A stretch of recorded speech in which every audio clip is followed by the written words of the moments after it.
오늘 함께 하실 성경은 골로새서 2장 1절에서부터 3절까지입니다. 교독하겠습니다.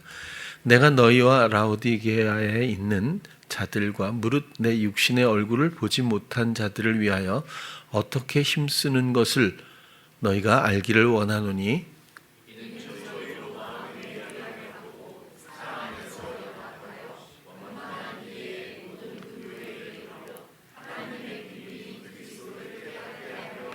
함께 그 안에는 지혜와 지식의 모든 보화가 감추어 있느니라.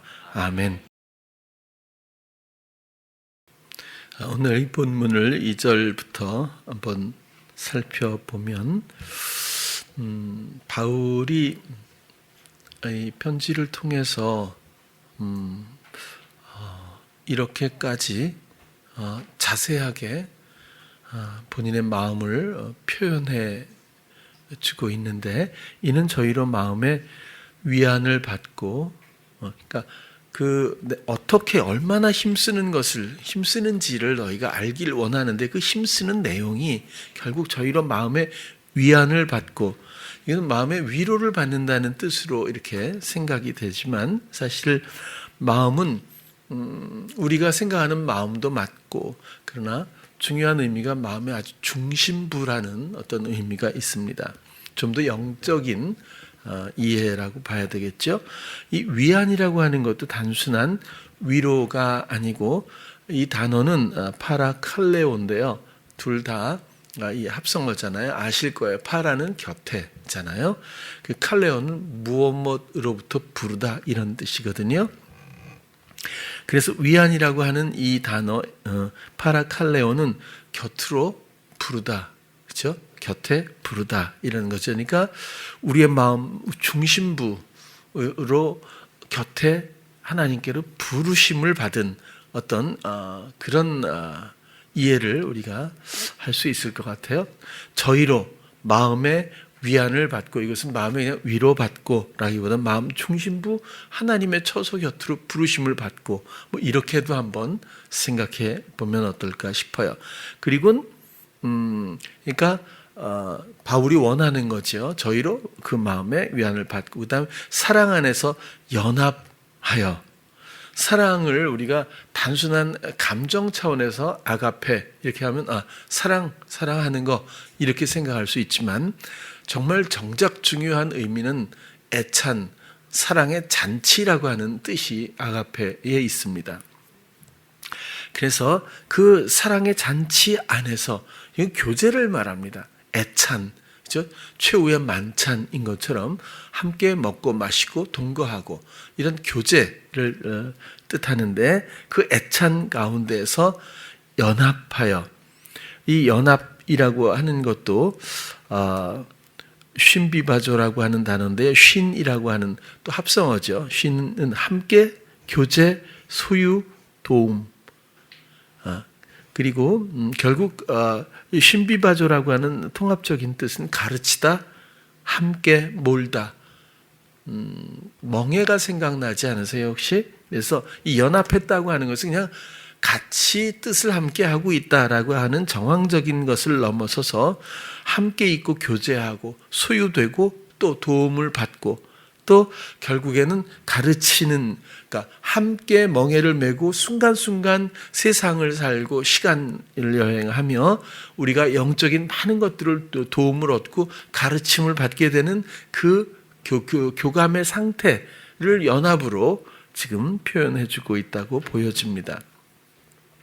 그래서 그 사랑 안에서, 애찬 안에서 이렇게 가르침을 받고 함께 도모하고 하며 그 원만한 이해의 모든 부요에 이르러, 굉장히 중요한 영적인 요소들인데 우리는 그냥 쓱 읽고 지나가는 느낌이 들어서 한번 이렇게 설명을 해봅니다. 여기서 이해라는 것도 그냥 아시는 것처럼 원만한 이해, 그럼 그냥 우리가 알고 있는 이해, 이것을 넘어서서 사전에는 정신적 집합 이렇게 되어 있지만 그건 더 어렵고, 제가 볼 땐 지식이나 지혜 이런 것들이 이런 뜻이 있거든요. 그러니까 원만한 이해, 지식과 지혜, 영적인 것들이죠. 이의 모든 부요에 이르러 풍요로움에 이르러서 하나님의 비밀인 그리스도를 결국 깨닫게 하려 함이라. 이게 복음의 아주 원리를 잘 나열해서 설명해주고 있는 영적 이해를 돕기 위한 그런 표현이라고 보는 겁니다. 여기서도 깨닫게, 그리스도를 깨닫게 한다. 이 깨닫게도 에피그노시스인데, 에피는 무엇에 대하여입니다. 무엇을 이런 뜻이거든요. 그노시스는 기네스코에서 파생되었죠. 이건 안다는 뜻이에요. 굉장히 모든 것들을 아는 거죠. 인식하고 확신하고 이해하고 말할 수 있다. 뭐 이렇게 표현이 되어 있습니다. 그래서 그리스도를 이제 그리스도에 대하여 그리스도를 우리가 알고 너무너무 모든 것들을 알고 이해하고 인식하고 확신하고 말할 수 있다 하는 그 관계가 결국 통합적으로 연합으로 보여지고 오늘 바울이 설명하는 내용의 주제라고 볼 수 있겠습니다.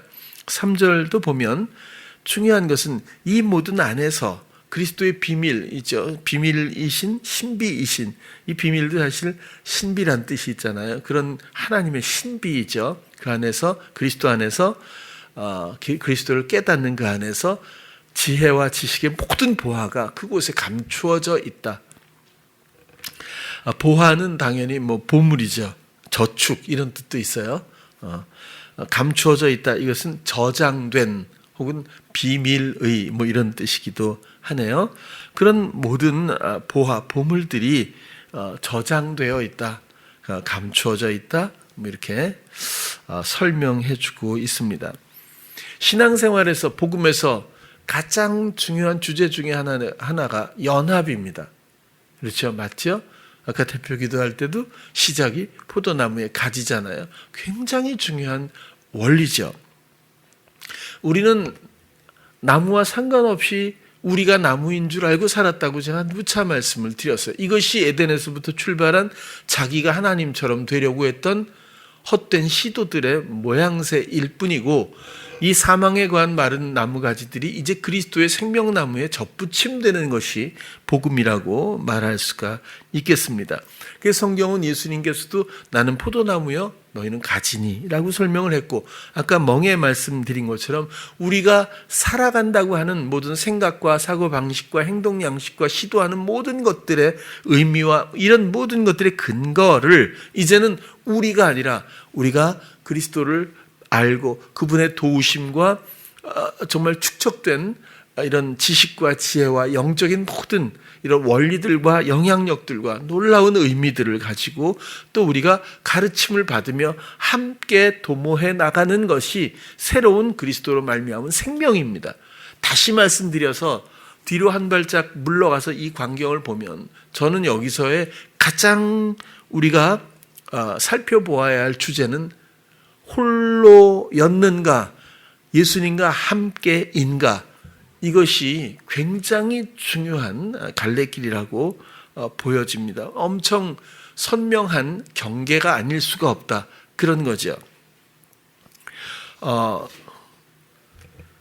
연합이라는 뜻은 어떤 의미에서는 주님의 뜻대로 행하는 것일 거예요. 그렇죠? 하나님의 뜻대로 행하는 것이 결국 함께 도모하는, 멍에를 맨 그런 뜻이에요. 하나님의 뜻을 행한다 하는 것도 결국 하나님을 사랑하는 거죠. 하나님을 사랑하는 자, 그 뜻대로 부르심을 입어 그 뜻을 행하는 것, 그런 것들이 사랑이라고 구체적으로 표현할 수 있어요.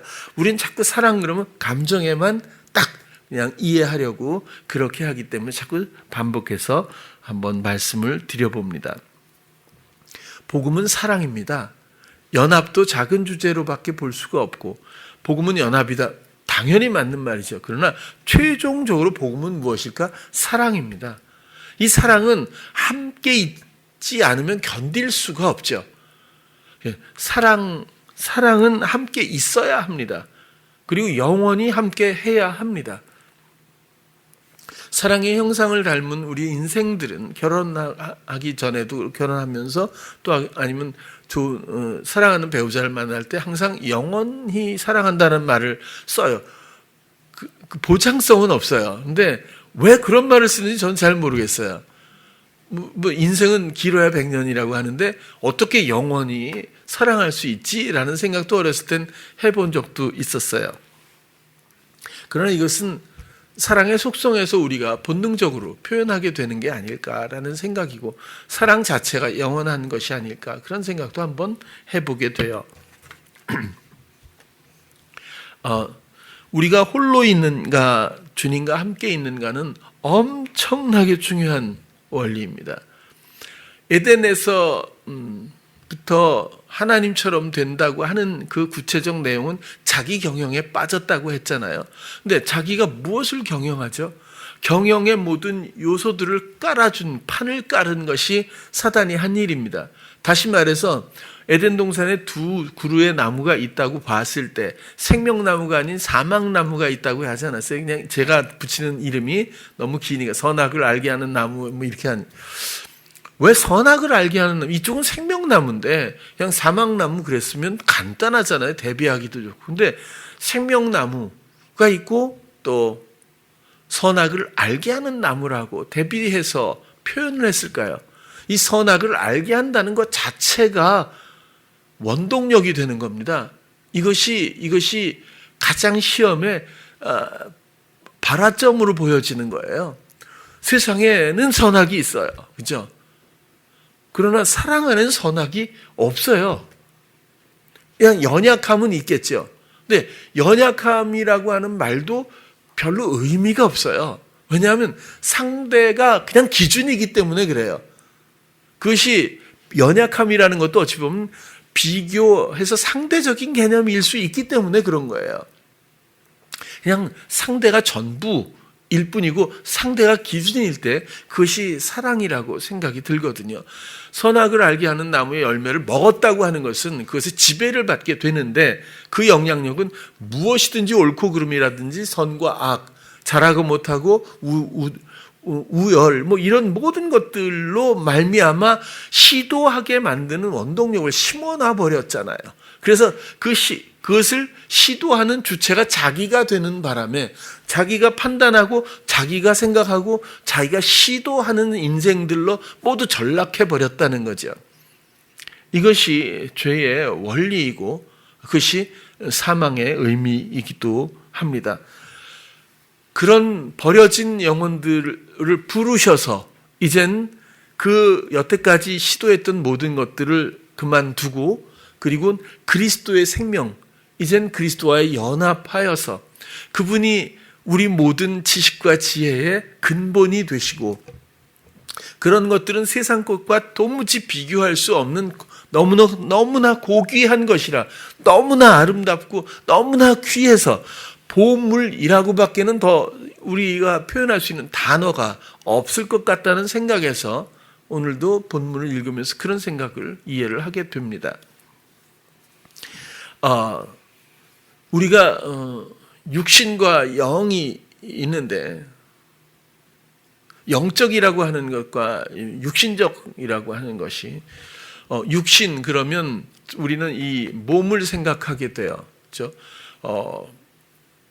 몸도 육신 맞죠? 틀린 건 아닐 거예요. 그러나 로마서에 나타난 것처럼 바울이 또 예수님도 당연히 말씀하신 것처럼 영적인 이런 영적인 표현들이 많아요. 영적. 이 영적이라고 하는 것은 우리 홀로 안 됩니다. 우리 홀로서 영적인 삶을 살 수 있을까? 이거는 물론 악한 영의 영향을 받죠. 우리도 존재감은 영일 거예요. 그러나 성경에서 말하는 영적이라고 하는 것은 성령에 의해야 마땅합니다. 그리스도로 말미암아 사는 삶일 때 그리스도의 영으로 함께 연합되어 있을 때 그 생명 안에 있을 때 우리가 비로소 영적이라고 말할 수 있는 거죠. 우리가 홀로 있으면서 영적이라고 그것이 바로 영적이 아니라 육적인 겁니다. 왜냐하면 에덴 동산에서 하나님의 말씀을 거역하고 우리가 선악을 알게 하는 나무를 열매를 받아들여 그런 삶의 의미를 가지고 그런 인생들을 걷기 시작하면서 성경은 그때의 그 당시의 그 사건을 통해서 뭐라고 하느냐 하면 그들이 육체가 됨이라. 그냥 몸이 되었다 이런 게 아니고 원래 몸이 있었잖아요. 그게 아니라 이제는 그런 원리를 가지고 성향적으로 생각하고 판단하고 실행하는 자기가 그런 시도하는 이런 삶이 육적 삶입니다. 이것이 육이에요. 그리고 영은 이제 그리스도로 말미암는 성령과 함께 연합하여 사는 삶이 영적인 겁니다. 이 생명에 관한 거죠. 이쪽은 사망이고. 그래서 살리는 것은 영이고 육은 무익하다. 이런 얘기가 그래서 이 몸이 무익하다 이런 뜻으로만 받아들여서는 안 되고 우리의 이 몸을 살리러 오신 분이 아니라 우리의 영을 살리는데 이 살린다는 것도 우리의 영이 원래는 있었죠. 원래는 생영이 되었어요. 살아있는 영이. 그러나 이 영이 하나님의 영과 단절됨으로써 사망에 거하게 되어서 어찌 보면 생명은 있지만 생명력이 없는 채로 방치되어 있었을 거예요.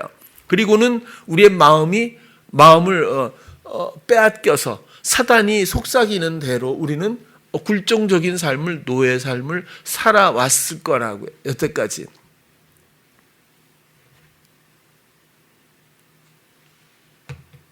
그래서 이런 성향적인 삶을 옛사람이라고 하고 이렇게 하나님 없이 우리가 경영해왔던 이 삶을 살아있는 채로 이제는 이것을 생명력이 없도록 하나님 앞에 내어드리는 것이 거룩한 산제사가 되죠. 이제 이렇게 살던 모든 인생들을 우리가 그만 청산하고 그리스도의 생명에 연합한 자들로서 다시 이 사망에서부터 일으켜 세워지는 것이 부활입니다. 이것이 세례입니다. 세례를 단순히 죽음으로만 생각하면 안 돼요. 이건 죽었다가 다시 일으켜 세운 여기까지가 세례입니다. 요단강에 담궜다가 그죠? 거의 죽을 듯이 막 힘들어할 때 다시 이렇게 세운다고 해요. 이렇게 세우는 것이 굉장히 중요한 의미입니다. 그냥 죽여버리는 것이 세례가 아니라 이전에 내가 육신적으로 살았던 나의 모든 성향과 그 부산물들을 제하여 버리는 것 정도가 세례가 아니라 부활하는 증거가 있어야 한다는 뜻입니다. 그것이 세례죠. 왜 요단강에서 그랬을까요? 강이 그거밖에 지류도 있을 거고 뭐 있을 텐데 왜 요단강에서 세례를 받았죠? 하나님이 이스라엘 백성들을 인도하실 때에 광야에서 믿음을 키웁니다. 그리고 약속의 땅으로 들어가는 그때 요단강이 앞에 있죠. 그 요단은 믿음으로 건넜어요. 12지파가 언약궤를 메고 그 급류라고 하잖아요. 그 당시에 일제히 전부 발을 담그고 들어갔을 때 물이 다른 데로 흘러갔다. 뭐 그렇게 되지 않습니까? 요단강은 순종의 믿음의 순종으로 순종의 강이에요. 그렇게 해서 건넜어요. 이 순종이라고 하는 것은 우리의 옛사람의 죽음에서부터 나타납니다. 믿음이라고 하는 것은 옛사람이 이렇게 건재하게 살아서 믿음은 성립되지 않습니다. 아브라함의 믿음은 뭐죠? 이삭을 바쳤어요. 그죠?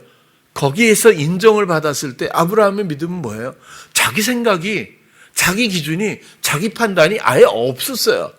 오직 하나님의 말씀과 순종 이외에는 아무것도 보여진 게 없었어요. 이제야 내가 나를 경외하는 줄 알았다라고 그때 표현을 하시는 거예요. 그래서 우리는 나의 모습을 살펴보면서 내가 지금 홀로인가? 혹은 함께인가? 이런 것들을 한 번쯤이라도 점검해 볼 필요가 전 너무너무 있다고 봐요. 왜냐하면 홀로 있으면서 아직도 옛사람으로 육적 삶을, 성향적 삶을 살고 있으면서 이 안에 있는 신앙 다 있거든요. 신앙생활, 헌신 다 있거든요. 선교, 전도 다 있어요. 그럼 안전하다고 생각하는 속삭임에 혹시 아직도 속임 가운데 있지는 않겠는가 하는 경계심으로 한번 또 말씀을 드려봐요. 사단은 여러 가지로 그럴듯하게 우리가 속을 수밖에 없도록 아주 절묘하게 언제나 다가오고 또 그렇게 역사해 왔어요. 지금도 어찌 보면 어떤 분들은 주장할 때 그래요. 뭐 이게 사단의 소리라고 하지는 않겠지만 뭐 우리가 성경대로 살아야 한다. 굉장히 합리적이고 맞는 말이잖아요. 그죠? 뭐 그렇게 들려요. 그런데 저는 좀 허전하게 느낄 때가 많아요. 왜 성경대로 그게 마치 최종 목적같이 이야기를 하기 때문에 그래요. 우리는 하나님 안에서 하나님의 비밀이 되신 그리스도 안에서 이 보화이신 나의 그리스도에 연합하고 사랑 안에 살면 되는데 왜 그럴듯하게 다른 목적지를 얘기를 하지? 저는 청년 때도 그런 생각을 해본 것 같아요. 틀린 말은 아니에요. 근데 성경대로 사는 게 어떻게 사는 거죠? 어떤 분은 그래요. 성경에서 정말 교훈이 되는 뭐 항상 기뻐하라 이런 거죠. 그런 거를 갖고 이렇게 살아야 된다. 이렇게 하지만 그 나머지는 어떻게 합니까? 그죠? 이게 찬송도 그런 거 있어요. 바울처럼 다윗처럼 그렇게 살 순 없을까? 그죠? 저는 그 청년 때 들으면서 아니, 난 그렇게 그랬어요. 어쩔 수가 없었어요. 맞아. 전 그게 동의가 안 됐어요. 왜 나는 나잖아요. 바울이나 다윗보다 낫다는 뜻이 아니에요. 사랑 안에서 낫고 못하고가 어디 있어요? 하나님이 나를 지으셨고 나는 사랑으로 돌아가고 싶은 마음뿐인데 뭐 누구처럼 사는 게 목적이 되면 나는 어디 가죠? 어떻게 해야 되는 거죠? 그런 의구심이 좀 있어서 좀 안 됐지만 불량한 모습을 좀 보였어요. 제가 그렇게 하면 안 되지만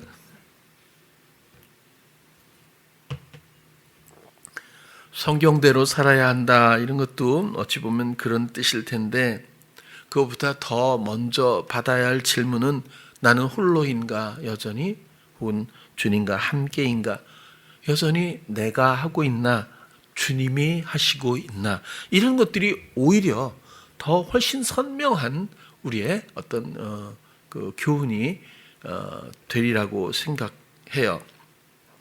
아브라함처럼 살으라고 우리가 그렇게 살 수 있겠어요? 똑같이 하라고 하면 하겠어요? 그러면 잘한 것만 이렇게 하고 못한 것도 따라 해야 되나요? 아내도 이게 좀 내어주고 이래야 되나요? 그럴 수는 없잖아요.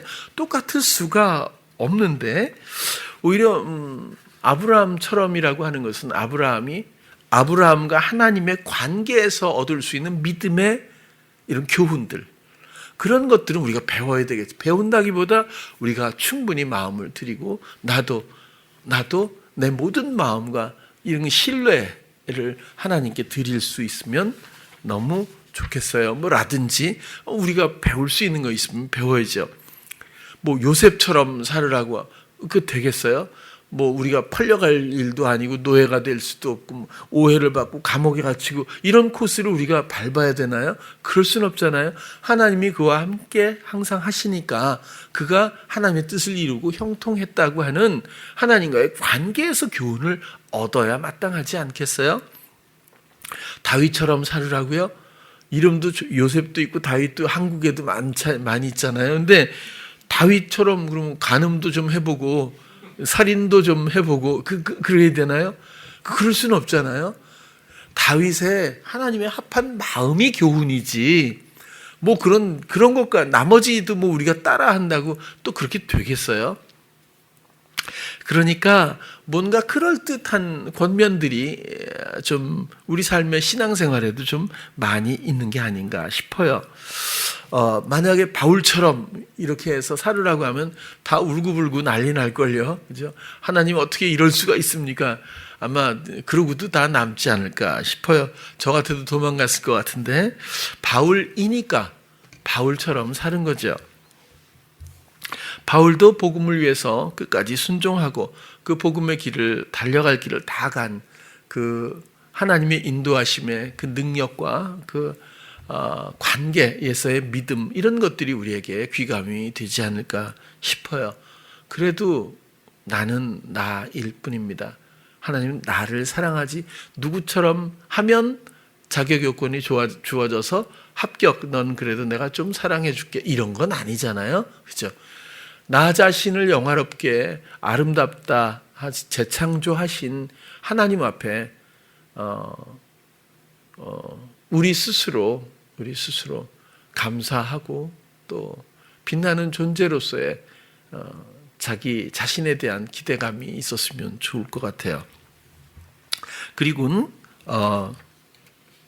우리는 그냥 우리의 있는 그 모습 그대로 이것이 얼마나 충족되어 있는가, 하나님 앞에 또 어떤 자격, 또 어떤 모습일까라고 하는 옳고 그름에 빠지지 않고 그냥 있는 마음 그대로면 그 마음 다, 우리의 생각이면 그 생각 다, 우리의 신뢰가 있다면 모든 것들 그 신뢰를 그저 주님께 하나님 앞에 드릴 수만 있다면 하나님의 인도하심은 우리가 그러지 않아도 그러지 못해도 하나님의 사랑과 인도하심은 완벽합니다.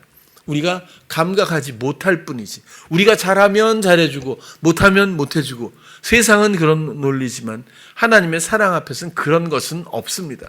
우리가 이해하지 못하거나 오해하거나 곡해하는 거죠. 오해라기보다 그런 것뿐이지, 둔감할 뿐이지, 그죠? 하나님의 사랑은 언제나 선명하고 완벽하다고 당연히 말씀을 드릴 수가 있어요. 저도 자신 있게 말씀을 드리고 싶은 게 그런 거거든요. 세상 사람들은 무슨 은사가 있고 그러면 이 사람은 하나님이 크게 쓰시는 사람인 것 같아. 그렇죠? 이렇게 생각하고 신앙 경력이라든지 모범적인 신앙생활에 그 모범을 보이게 되면 하나님이 이분은 사랑하, 이렇게 뭔가 우리는 아직도 그런 개념이 너무 익숙한 것 같아요. 아니요. 세상은 나와 하나님, 나와 예수 그리스도 뿐입니다. 이것이 전부죠. 다른 사람들 다 똑같아요. 이런 사람들의 사랑이 중첩되어 있다고 제가 표현을 드렸는데, 자신감을 갖고 사단의 소리에 귀 기울이지 않기를 바라요. 나를 영화롭게 하시는 분은 하나님이고, 내가 부족함이 없는 것은 하나님의 사랑 때문인 것뿐입니다. 그 사랑은 나를 인정하고 채우고 기다리고 헌신하며 기뻐하는 그런 사랑의 모습이기 때문에 내가 온전하게 여김을 받고 온전한 것뿐이지 내 스스로가 나를 저울에 다룰 필요가 없다, 그런 뜻을 자꾸 말씀을 드리는 거예요. 저도 어려서 신앙생활을 해왔지만 제가 어렸을 때는 요즘하고 정말 너무 틀리네요. 옛날에는 성령을 꼭 받아야만이 진정한 성도가 된다라고 하는 그런 어떤 흐름이 있었어요. 그 추세가 그랬는데, 그래서 굉장히 좀 어려운 요구 가운데서 힘겹게 신앙생활을 했던 것 같아요.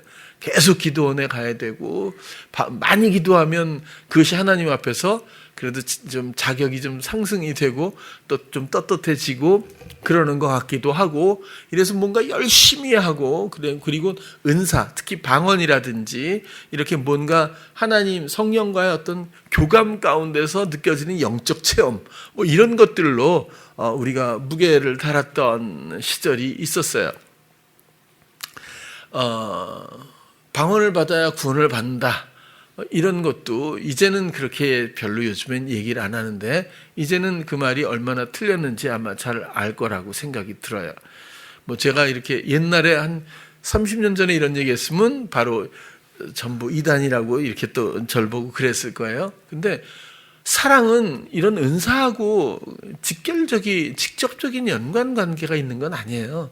사랑하기 때문에 당연히 선물을 주는 것 맞지만, 그렇다고 해서 선물을 안 줬다고 사랑하지 않는 건 아니거든요. 제가 성령을 만나고 체험하고 주님을 만나고 한 것은 선교사역, 찬양사역을 할 때쯤이에요. 83, 4년도 그 정도였던 것 같아요. 그 전에 어려서부터 다닐 때는 성령 받으려고 저도 무지하게 애를 썼는데, 어떤 분들은 방언으로 받는 것이 이게 증거라고 이야기를 해서 방언 받으려고 그랬고, 어떤 또 부류의 목사님들은 불을 받아야 된다 그랬어요. 성령의 불로 이런 게 있어갖고 불 받아라 하고 막 이렇게 하면 뜨거워 막 이렇게 하고 막 밑에서 그랬거든요. 근데 하나도 안 뜨거워서 이게 도대체 뭔가 이렇게. 그래서 또 어떤 분은 그러더라고요. 막 이러고 기도하다 보면 손이 막 뜨거워질 때가 있대. 그게 성령의 불이고 그때 소원을 얘기하면 탁 된다는 거예요. 근데 또 이해가 또 안 되고. 좀 제가 모범적이지 못했던 것 같아요, 옛날에는. 근데 어쨌거나 성령을 받는 것이 어떤 증거처럼, 자격 요건처럼 그렇게 말을 할 때가 있었어요. 중고등부, 고등부 때도 뭐 이렇게 성령을 받으려고 하는데 어느 날 갑자기 목사님이 설교할 때 이게 소름이 끼치면서 머리가 쭈삣 쓰는 느낌이 있었어요. 그래서 그걸 붙들으려고 이게 성령인가 보다. 제가 굉장히 반가워서 그랬는데 지금 생각해 보니까 그건 아닌 것 같아요. 그 진짜 성령을 예수님을 만나려고 제가 얼마나 노력했는지 몰라요. 진짜로 밤새도록 진짜 산에 올라가서 기도도 해보고 많이 해봤거든요. 그런데 정작 새벽 기도 때 주님이 나한테 말씀을 시작했을 때 제가 정말 세상에나 이런 기쁨이 있고 알잖아요. 저 너무너무 행복한 그리고 오랜 시간 동안 주님과 또 이야기하고 또 함께 멍에를 메고 또 이렇게 교제하고 그랬던 시절이 있고 또 마음을 또 세상에 내 판단에 빼앗겨서 떠났던 때도 또 있고 그랬었어요. 그런데 제가 드리고 싶은 말씀은 뭐냐 하면 아직도 우리가 예수님을 사랑한다고 하면서 그런 소망이 있음에도 불구하고 자기 자신에 대해서 비하할 때가 있어요. 자격이 없다고 생각하는 거예요. 아직도. 여러분, 우리의 자격은 아무 소용없어요. 아무 소용없어요. 하나님의 사랑은 완벽하기 때문에 그래요. 나를 향한 하나님의 사랑은 정말 완전하기 때문에 내가 뭘 어떻게 할 필요가 없어요. 그냥 드리면 돼요. 그냥 함께 있으면 되는 거잖아요. 근데 나는 마치 상대적으로 하나님께 어떤 모습을 보여야 할 것 같고 그래도 내가 뭔가 해야 할 것 같고 안 그러면 더 깊이 더 멀리 가면 안 그러면 우리 교회는 안 그런 것 같은데 벌 받을 것 같고 이런 거죠. 교회 안 나온 주일 성수 안 하면 벌 받을 것 같은 거죠. 근데 우리 교회는 절대 그런 거 아닌 것 같아요. 여러분들은 전혀 그런 개념이 없는 것 같아요. 근데 저희 때는 저는 진짜 거제도에 있다가라도 포항에 있을 때도 막 예배 드리러 왔다가 택시 타고 대절해서 자, 첫 차를 대구로 가서 포항에 첫 차를 타면 11시에 못 들어오거든요, 서울에. 그래갖고 대구로 새벽에 한 2시쯤이나 3시쯤 대구로 가서 대구에서 첫 차를 타면 10시 한 10분, 20분에 떨어져요. 그럼 막 택시 타고 또 교회 가서 예배 드리자마자 다시 또 내려가고 그럴 정도로 순진한 건지 무지한 건지 아무튼 잘했죠. 하나님 마음을 받으시는 분이니까. 그죠? 근데 행위로 뭔가 메꿀 생각을 하니까 어리석다고 저도 자꾸 여기어지는 생각이 드는 거거든요. 근데 이렇게 제가 성령을 만나고 주님을 진짜 만나서 이렇게 교제하고 교감하고 인도받고 사랑에 빠지고 하기 전에는 의미 없는 시간들이었을까요? 하나님은 나를 사랑하지 않거나 혹은 나를 인도하지 않았을까요? 사랑하고 만나고 보니까 내가 몰랐을 뿐이에요. 하나님은 여전했고 항상 계셨고 언제나 사랑했어요. 나를 정말 집요하게 인도해 주셨어요. 근데 내가 관심이 없었고 또 잘 몰랐을 뿐이에요. 만나니까 알 필요도 없어요. 항상 그런 거니까. 이미 돼 있는 걸 이제 와서 남은 수고가 필요 없다는 거예요. 그걸 알았을 뿐이죠. 주님을 만난 다음에 내가 구원받은 게 아니라 주님을 만난 다음에 내가 온전한 성도가 된 것이 아니라 항상 나는 사랑받고 있었어요. 그걸 나중에서 충분히 알게 되더라고요.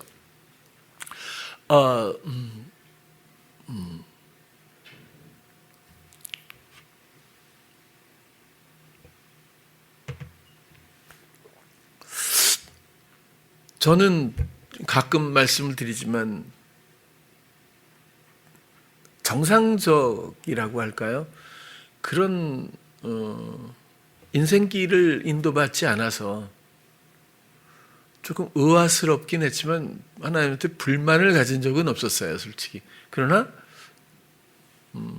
참 대단하시구나 이런 생각이 들어요. 왜냐하면 정상적인 행보에서 얻을 수 있는 유익과 교훈과 이런 것들이 있어요, 분명히. 그러나 어긋난 이런 궤도에서 얻을 수 있는 것도 분명히 있어요. 저는 그 길로 인도를 받아왔어요. 제 성정이나 마음이나 몸적인 것을 추구하는 이런 행실로 보았을 때 저는 하나도 어울린 적이 없는 길을, 정말 왜 이 길을 가는지도 진짜 이해하지 못할 만한 그런 길들을 많이 걸었어요.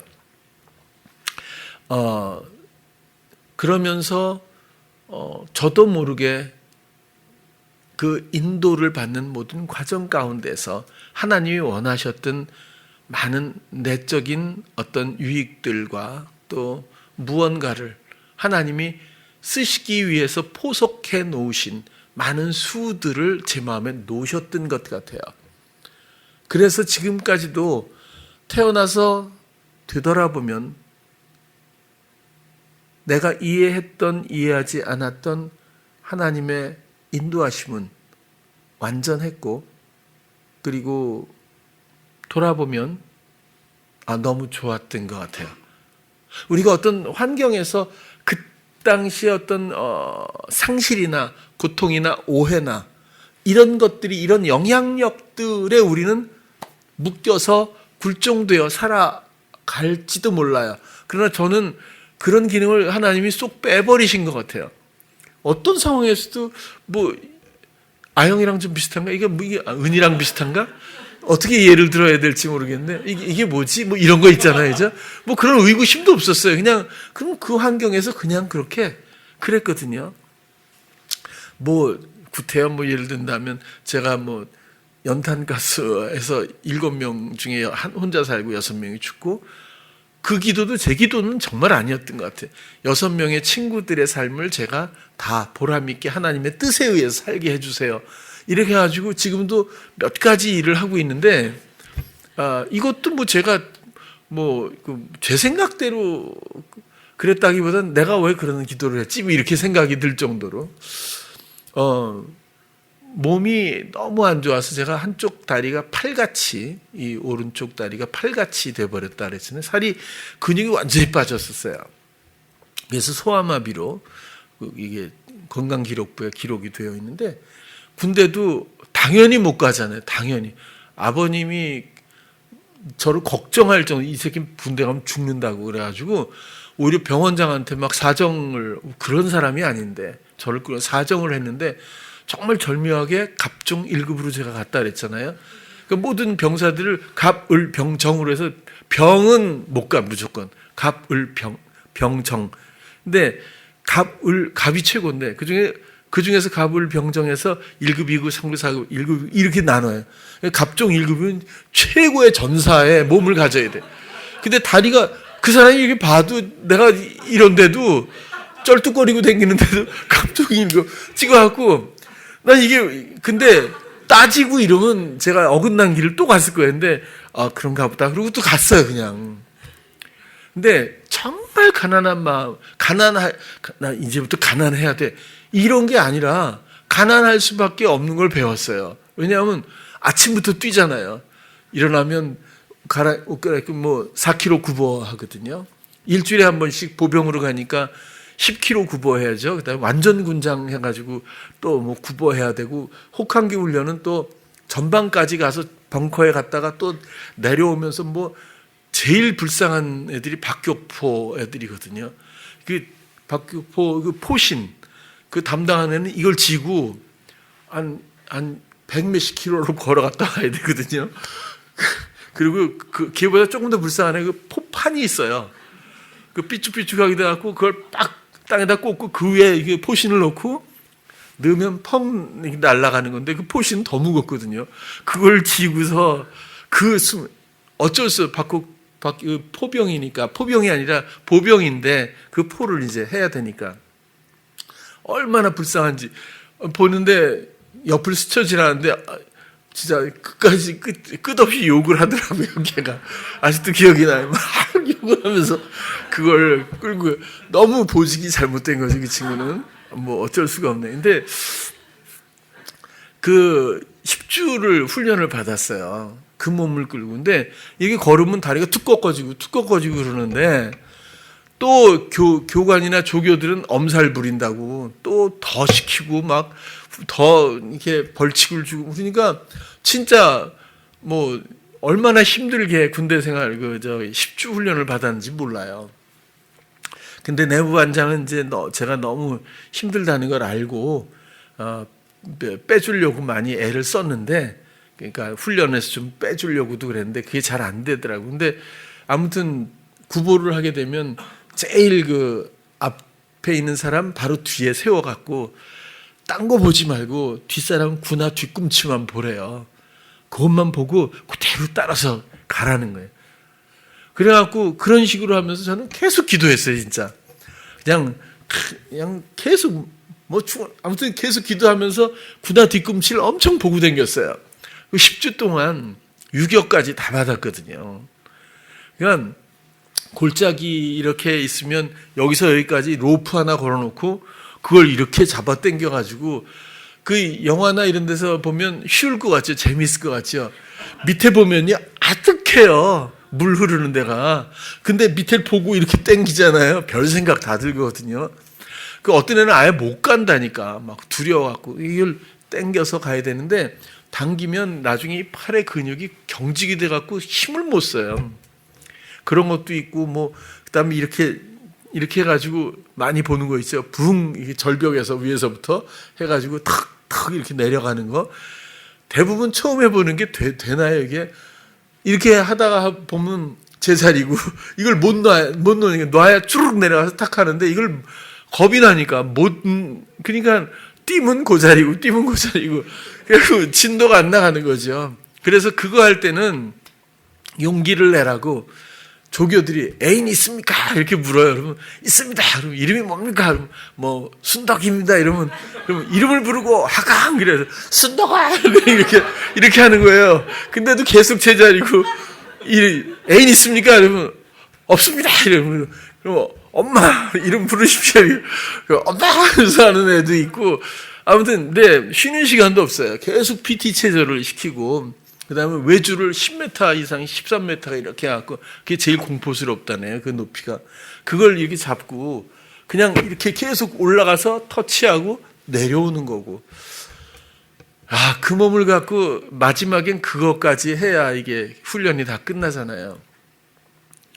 근데 그때는 생각도 안 했는데 지금 생각해 보니까 좀 그러네요. 그 많은 훈련병들 중에서 최종적으로 전부 훈련 받을 때마다 이거 하잖아요. 이제 체크하고 점수 매기고 마지막에는 운동장에 쫙 앉아서 필기고사까지 다 했거든요. 그리고 통합적으로서 1등을 부르는데 제 이름을 부르더라고요. 근데 그때는 그게 감동스러운지 몰랐는데 지금 생각해 보니까 그거 괜찮았네 이렇게 생각이 들긴 해요. 부상은 사단장 지포라이터. 근데 그걸 한 달 받자마자 조교가 너 담배 안 피지? 갖고 갔어요. 그래서 그것도 뺏겼어요. 근데 그렇게 나와서 그 상 주고 나서 교관이, 대위가 유격 교관이 너 일 나오라 그러더니 그 13m에 야 너 이거 한 번 더 해봐. 그래가지고 너무 힘들게 하다가 중간에 내려왔는데 어쨌거나 기억이 그렇게 나요. 갔다 와서 제가 다 낫잖아요. 몸이 안 그랬으면 평생 그냥 소아마비 혹은 절뚝절뚝, 그리고 진짜 뭘 할 수가, 뛰어본 적이 없었으니까 고등학교 2학년 때부터는 아예 뛰어본 적이 없었어요. 보면 상식적이지 않다는 거예요. 우리 생각으로는 도무지 생각할 수 없는 하나님의 인도하심의 절묘함이야말로 지금 보면 보석과 같아요. 도무지 우리는 상상할 수도 없는 영역으로 우리를 인도하고 계시다는 데 대한 신뢰와 기대가 있었으면 좋겠어요. 기대라는 말은 뭐 어떨지 모르겠어요. 어쨌거나 제가 요즘에 몇 번 그랬지만 보면 현실이나 세용이나 은희 이 나이 때 제가 이 미가엘에 왔다는 게 지금 생각해보면 약간 억울해요, 솔직히. 아니 저렇게 젊고 정말 팔팔할 때 내가 왔단 말인가? 이런 생각이 든다고요. 그동안 근데 하나님의 인도하심이라는 측면에서 솔직하게 진솔하게 제가 뒤를 돌아보면 행복해요. 왜? 내가 뭘 이뤘기 때문이 아니라 하나님이 인도하셨고 나는 아무런 의문 없이 지금까지 여기까지 왔으니까. 그러니까 하나님의 뜻이었고 그분의 의도였고 그리고 그 뜻을 내가 충분히 알지 못하고 출발했고 또 지금까지 인도를 받았지만 내가 무언가 결실을 맺어야 그 뜻이 이루어지는 것이 아니라 순종 자체가 그의 뜻이고 또 함께 있는 것이 전부라고 하는 것을 말씀드리려고 이렇게 또 이야기를 하는 거예요.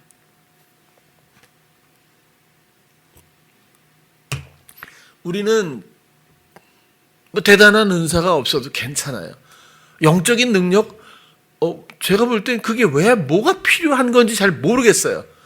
무슨 지식, 신앙적으로, 경륜, 헌신 정도? 아닐걸요.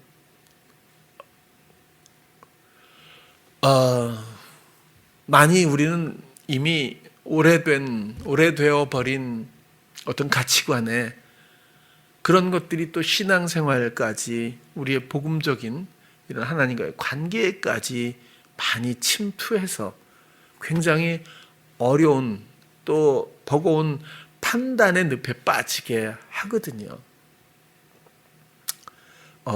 우리 서희도 지금 얼마나 조신해요. 그렇죠? 이렇게 얌전한 서희를 본 게 참 오랜만이거든요. 이 사람은 결혼을 해야 되는구나 이렇게 생각도 들고.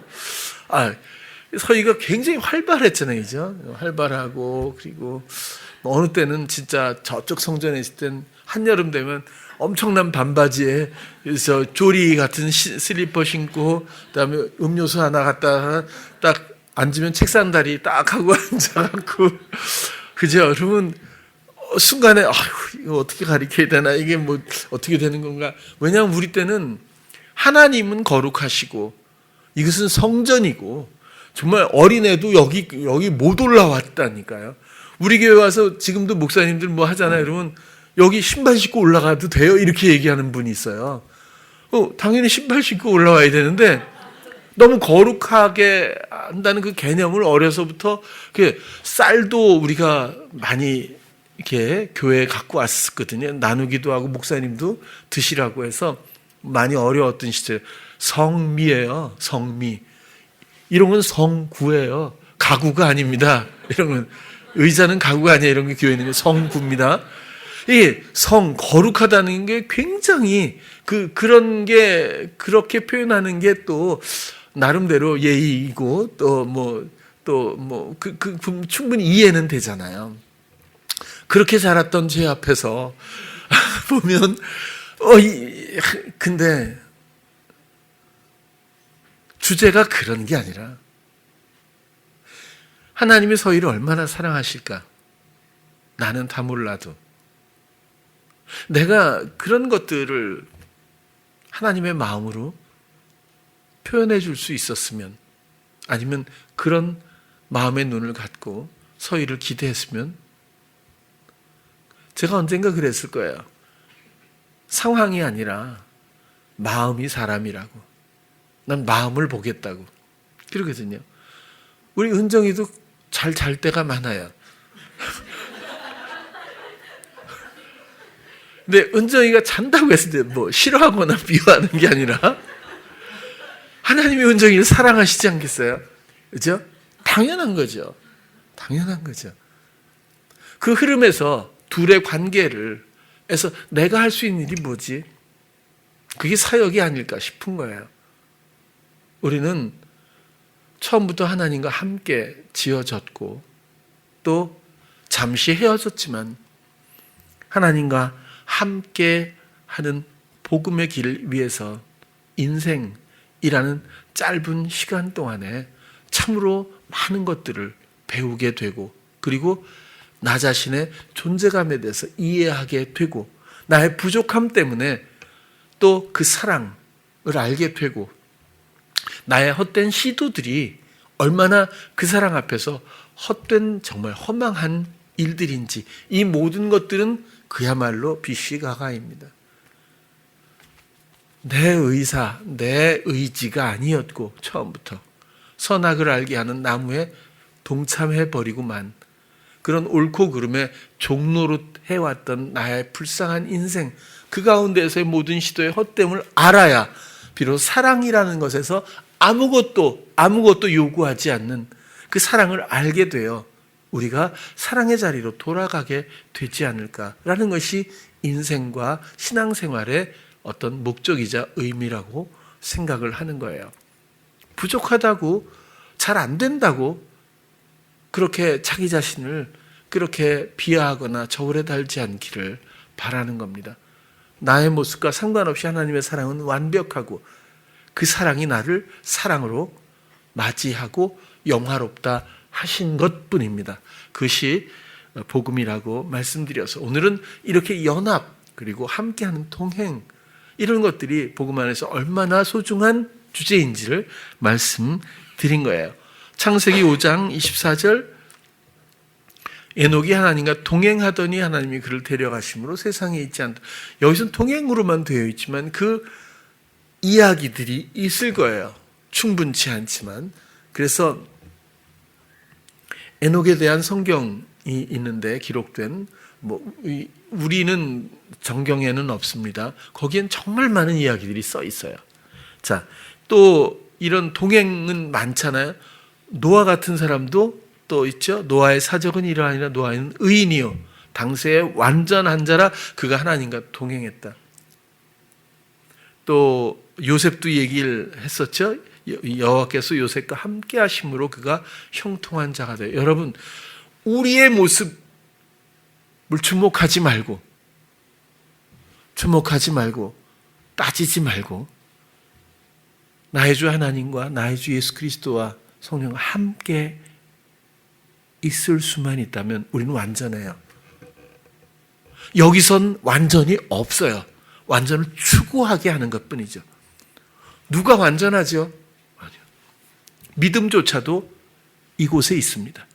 이곳에서 주어지는 것뿐이에요. 사랑도 이곳에 있습니다. 여기서 주어지는 것뿐이에요. 소망도 이곳에 있어요. 여기서 주어지는 것뿐이에요. 여긴 신앙생활이 아니에요. 사랑일 뿐이죠. 이미 그것을 하나님은 이루셨고 소망하셨고 그리고 지금도 우리와 함께하고 계신 것을 우리는 간혹 둔감에 빠져서 느끼지 못할 때가 있을 뿐인 거죠. 여러분 오늘 드린 말씀 그대로 그 사랑 안에서 그리스도와 함께 사랑을 멍에를 메고 순종으로 하나님의 뜻을 함께 이뤄가는 사랑의 길을 함께 가는 우리 모든 찬양교회 성도님 되시길 축원합니다. 기도하겠습니다.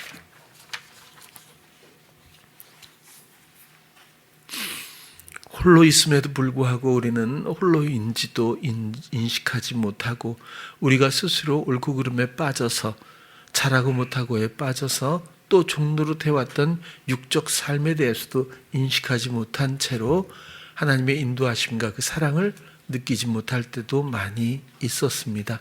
그럼에도 불구하고 완벽한 사랑은 우리와 늘 함께 하셨고 우리를 기다리시고 또 우리와 함께 하기를 소망하십니다. 주님, 온전한 마음, 상황에 빼앗긴 마음이 아니라 성향적 마음이 아니라 그저 나의 모든 마음과 나의 모든 생각과 나의 모든 감각을 있는 그대로 오직 주께만 드리기 원합니다. 오직 주님과 함께 걷는 우리 모두가 되게 하여 주시옵소서.